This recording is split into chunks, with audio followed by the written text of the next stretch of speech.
Scattered protests continue to sputter, and there are new reports of skirmishes and violence in the wake of this weekend's massive military assault aimed at smashing China's pro-democracy demonstrations. ABC's Todd Carroll is standing by live now in Beijing by phone. Todd, what is the situation there now?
Beijing's Bloody Sunday is history now, but there are visible reminders everywhere of the shocking massacre that occurred here.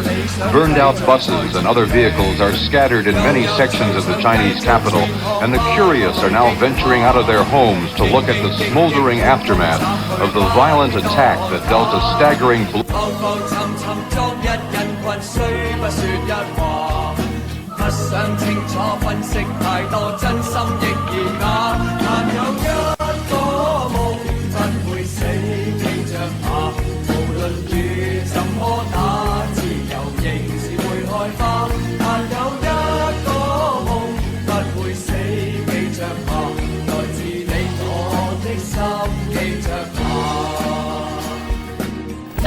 Take action.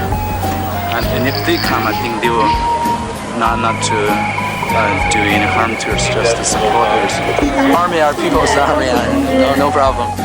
Earlier in the day, there was a dramatic confrontation between Chinese government officials and leaders of the student hunger strike. And tanks as they rumbled into the square early Sunday morning.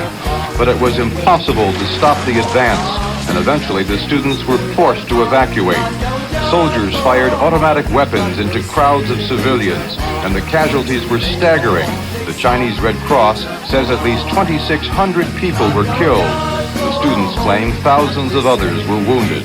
There has been no official casualty announcement from the Chinese government. Defiant demonstrators have been continuing to skirmish with the army despite its overwhelming presence in and around Tiananmen Square. At one point, they set an ambulance on fire and aimed it at the troops, but the vehicle smashed into a traffic island, and that prompted the soldiers to open fire once more on the students. This morning, troops were seen severely beating demonstrators in the Forbidden City district near the square, and at least 3 of them were arrested. The Goddess of Democracy statue has been toppled by Chinese troops. Student leaders have gone into hiding, and there are now fears the army may move against student sanctuaries on university campuses in the northern part of the capital. Many buses are not running today.